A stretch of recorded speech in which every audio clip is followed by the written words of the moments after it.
16 मई 2008 सुबह के 6:30 बज रहे थे। नोएडा सेक्टर 25 जलवायु विहार।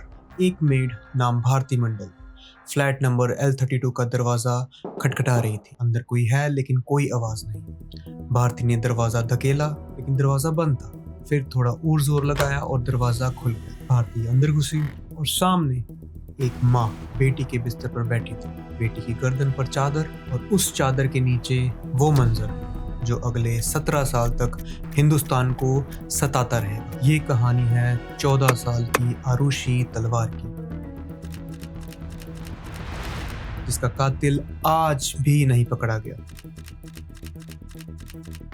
सीबीआई ने इन्वेस्टिगेशन की 2 बार, कोर्ट ने फैसला सुनाया 2 बार, फिर भी सवाल एक ही है, आरुषि को मारा किसने? Welcome back to another episode of crime की कहानी। आज हम बात करेंगे हिंदुस्तान के सबसे मिस्टीरियस डबल मर्डर केस की, आरुषि हेमराज केस। एक ऐसा केस जिसमें झूठ, जेलसी और जुडिशियल सिस्टम की नाकामी सब एक साथ दिखी। तो बने रहिए एंड तक, क्योंकि आज के इस एपिसोड में हम ढूंढेंगे वो सच जो 17 साल से छुपा हुआ है। तलवार फैमिली को जानते हो? नहीं तो सुनो। डॉक्टर राजेश तलवार डेंटिस्ट, डॉक्टर नूपू तलवार डेंटिस्ट, पति पत्नी दोनों फोर्टिस हॉस्पिटल में प्रैक्टिस करते थे। अपने खुद का क्लिनिक सेक्टर 27 में था। राजेश ITS डेंटल कॉलेज में पढ़ाता भी था। घर सेक्टर 25 का जलवायु विहार, फ्लैट नंबर L32। शांत कॉलोनी, अच्छी सोसाइटी, पड़ोसी भी इज्जत करते थे। और उनकी इकलौती बेटी आरुषि दिल्ली पब्लिक स्कूल की स्टूडेंट, 8th क्लास में टॉपर और सिर्फ 8 दिन में 14 साल की होने वाली थी। माँ बाप की इकलौती प्यारी सुंदर स्मार्ट लड़की। और घर में एक नौकर भी था, हेमराज पंचद, नेपाल के रहने वाले, उम्र 45 साल। तलवार परिवार के साथ करीब 6 महीने से काम करते थे। हेमराज खाना बनाता, घर साफ करता और छोटे मोटे घर के इधर उधर के काम करता। ये थी तलवार फैमिली। बाहर से देखो तो perfect family, upper middle class, जो कि इंडिया के हर लोअर मिडिल क्लास का सपना था। दोनों पेरेंट्स कमाते हैं, बेटी टॉप करती है और घर में नौकर चाकर। लेकिन परफेक्ट सिर्फ बाहर, अंदर क्या था ये पता चला 16 मई की सुबह, 15 मई 2008। तो आइए 24 घंटे पीछे चलते हैं। शाम को आरुषि के नाना नानी मिलने आए थे। खाना साथ खाया। आरुषि ने अपनी नानी को अपना कैमरा दिखाया, जो कि आरुषि को उसके बर्थडे का एडवांस गिफ्ट मिला था उसके पेरेंट्स से। उसका बर्थडे 24 मई को होने वाला था, जब वो 14 साल की होने वाली थी। वो अपने गिफ्ट कैमरा से बहुत खुश थी। कभी वो किसी की फोटो क्लिक करती, कभी वो किसी की। रात के करीब 9:30 बजे नाना नानी वापस चले। घर में बच गए राजेश, नूपुर, आरुषि और हेमराज, सिर्फ 4 लोग। 10:30 बजे राजेश ने इंटरनेट राउटर की LED देखी चल रहा है, मतलब आरुषि ऑनलाइन थी या फोन चला रही। नूपुर ने बाद में बताया कि वो रात को 12 बजे उठी पानी पीने के लिए। आरुषि के कमरे की तरफ गई तो दरवाजा बंद था, लेकिन बाहर से नहीं, बाहर से खुला था। सुबह 6:30 बजे भारती आई और दरवाजा खोला। दरवाजा खुल नहीं रहा था, लेकिन थोड़ा जोर लगाने से दरवाजा खुल। याद रखना, ये रात सिर्फ 4 लोगों की रात थी फ्लैट में। फ्लैट में कोई 5वां आदमी नहीं था, कोई फोर्स्ड एंट्री नहीं थी, कोई निशानी नहीं थी कि कोई आउटसाइडर ने घुसपैठ की हो। तो फिर हुआ क्या? सुबह जब दरवाजा खुला,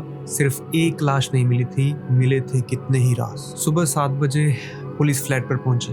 आरुषि के कमरे में बेटी की लाश, गला कटा हुआ, बिस्तर पर खून, पिलो पर खून और एक सॉफ्ट टॉय पास में रखा था, जो अभी तक वैसे का वैसा ही था जैसा रात को था। हेमराज गायब, उसका कमरा खाली था। पुलिस की पहली थ्योरी साफ थी कि सर्वेंट ने बेटी को मारा और भाग गया। Case closed.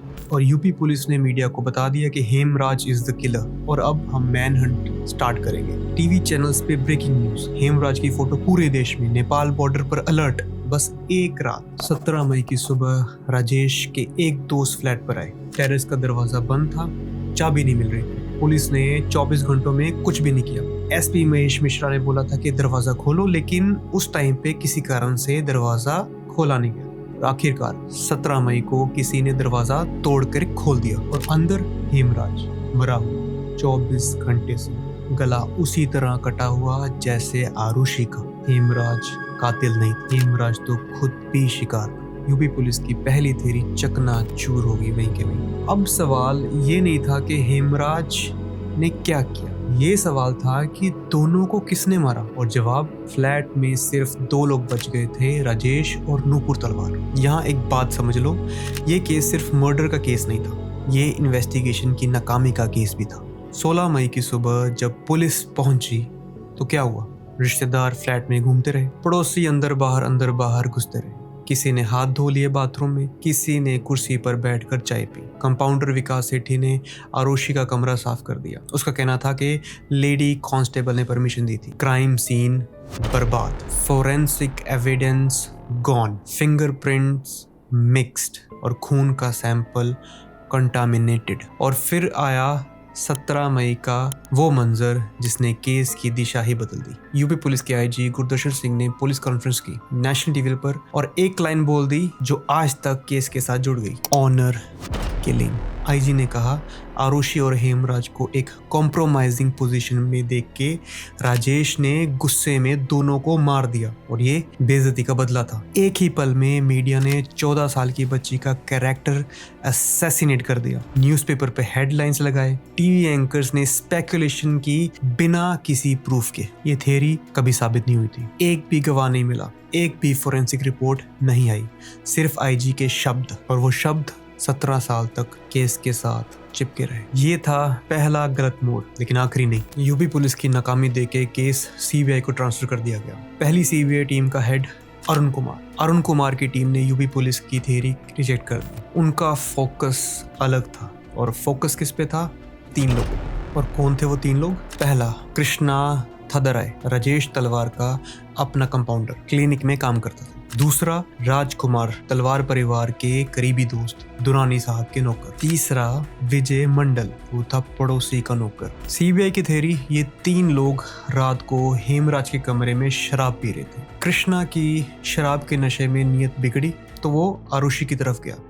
हेमराज ने रोकने की कोशिश की तो गुस्से में आकर कृष्णा ने हेमराज को मार दिया, और ये देख आरुषि भी सामने आ गई तो फिर आरुषि को भी मार डाला। और इस बात का सबूत, बेंगलोर में नार्को एनालिसिस टेस्ट तीनों का, और तीनों ने ड्रग्स के असर में कुछ ना कुछ कन्फेस किया। लेकिन यहाँ एक क्रुशियल बात है, ध्यान से सुनिए। भारत के सुप्रीम कोर्ट ने 2010 में एक इम्पोर्टेंट डिसीजन दिया था कि नार्को कन्फेशंस एविडेंस नहीं है, यानी कि वो 3 कन्फेशन जिससे सीबीआई ने थ्योरी बनाई थी कानूनी रूप से 0 थे, बेबुनियाद थे। और जब सीबीआई ने और सबूत ढूंढना स्टार्ट किया, उन्हें कुछ भी नहीं मिला। खून के दाग तीनों पर नहीं थे, फिंगरप्रिंट्स मैच नहीं हो रहे थे, हेमराज के कमरे से उठाए गए ग्लासेस पर भी कंक्लूसिव एविडेंस नहीं थे, और 2009 में तीनों को छोड़ दिया गया। वजह, लैक ऑफ एविडेंस। पहली सीबीआई इन्वेस्टिगेशन फेल्ड। अब तीसरी थ्योरी आने वाली थी, और इस बार शक पेरेंट्स पे था। सितंबर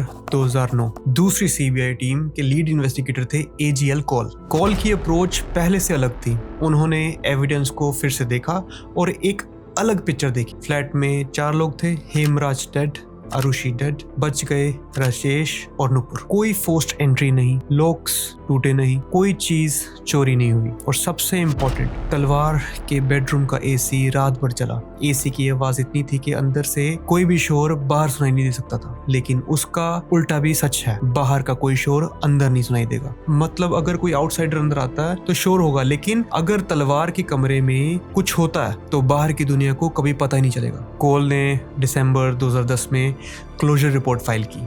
उसमें लिखा, राजेश तलवार पर शक है, लेकिन सबूत इतने कम है कि चार्जशीट नहीं बनाई जा सकती। क्लोजर रिपोर्ट का मतलब केस बंद करो, लेकिन यहाँ ट्विस्ट है। खुद तलवार फैमिली ने क्लोजर रिपोर्ट को चैलेंज किया। उनका कहना था कि हम इनोसेंट हैं और सीबीआई को प्रॉपर इन्वेस्टिगेशन करने दो, ये आधी अधूरी रिपोर्ट नहीं चलेगी। स्पेशल सीबीआई कोर्ट गाजियाबाद में जज ने तलवार फैमिली की पिटीशन पर सुनवाई की, और फैसला बिल्कुल उल्टा।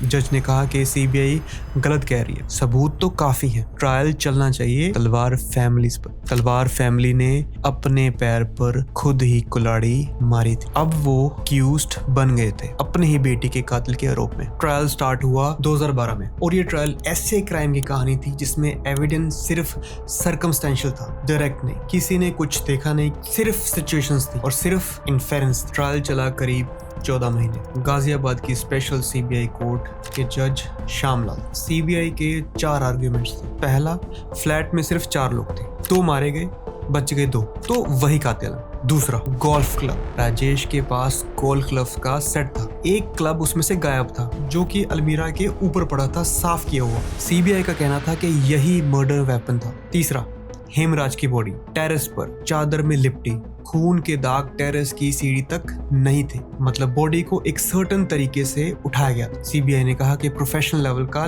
कवर अप है और ये सिर्फ पढ़े लिखे पेरेंट्स ही कर सकते। चौथा, तलवार फैमिली का बिहेवियर। बेटी की मौत की सुबह राजेश ने फोन किया, वो फोन एक डिस्टेंट दोस्त को था, पुलिस को नहीं। बेटी की क्रिमेशन की जल्दी, एशिस को हरिद्वार ले जाया गया 17 मई को ही।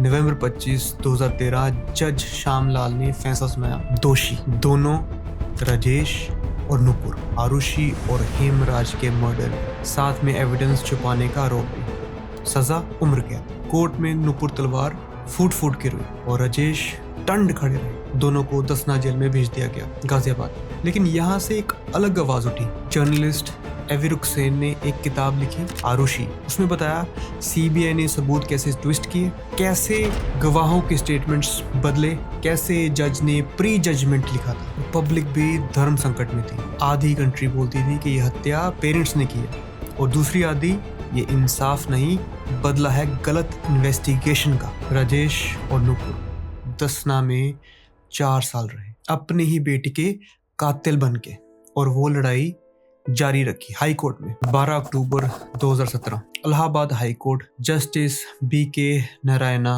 और जस्टिस AK मिश्रा की बेंच। 9 साल की लड़ाई, 4 साल जेल और आखिरकार जजमेंट। 365 पेज का ऑर्डर एक एक सबूत को तोड़ के रख दिया। कोर्ट ने कहा कि गोल्फ क्लब को मर्डर वेपन बताने का कोई कंक्लूसिव प्रूफ नहीं। कोर्ट ने कहा तलवार के खिलाफ जो सर्कमस्टेंशियल एविडेंस था वो इतना कमजोर था कि उसकी बेस पर कोई कन्विक्शन नहीं हो सकती। कोर्ट ने कहा सीबीआई ने इन्वेस्टिगेशन में गैप्स छोड़े हैं। और फाइनल कंक्लूजन, प्रोसिक्यूशन चार्जेस साबित नहीं कर पाए बियॉन्ड रीजनेबल डाउट। ये सबूत का स्टैंडर्ड है और ये स्टैंडर्ड सीबीआई ने मीट नहीं किया। तलवार फैमिली आजाद और दसना से बाहर। लेकिन एक बात ध्यान से सुनिए, कोर्ट ने ये नहीं कहा कि तलवार फैमिली निर्दोष है। कोर्ट ने ये कहा कि सबूत काफी नहीं है दोषी साबित करने के लिए। ये 2 अलग अलग बातें हैं, बिल्कुल अलग। पहले का मतलब इन्होंने कुछ नहीं किया, दूसरे का मतलब हम साबित नहीं कर पाए कि इन्होंने कुछ किया। ये डिस्टिंक्शन, यही रीजन है कि केस आज तक बंद नहीं हुआ। आज तक Aarushi Hemraj case officially unsolved है और ये कहानी यहाँ खत्म नहीं होती। सीबीआई ने हार नहीं मानी। मई 2018 सीबीआई ने इलाहाबाद हाई कोर्ट के अक्यूटल के खिलाफ सुप्रीम कोर्ट में अपील की। साथ में हेमराज की बेबी कुमकला बंजादे ने भी अलग से पिटीशन डाली अपने पति के इंसाफ के लिए। अगस्त 2018 सुप्रीम कोर्ट ने दोनों अपील्स एडमिट की और तब से वेट और वेट 17 साल हो गए हैं आरुषि की मौत को और 7 साल हो गए हैं अक्विटल को। लेकिन सुप्रीम कोर्ट ने अभी तक फाइनल फैसला नहीं सुनाया, केस पेंडिंग। तो आज के दिन सिचुएशन क्या है? राजेश और नुपुर तलवार टेक्निकली आजाद, लेकिन कानूनी लड़ाई अभी खत्म नहीं हुई। हेमराज का परिवार नेपाल में खुमकला बंजादे अभी तक इंसाफ का इंतजार कर रही है अपने पति की मौत का। 14 साल की आरुषि, उसकी कब्र पर 17 सालों में इंसाफ नहीं पहुंचा। तो कातिल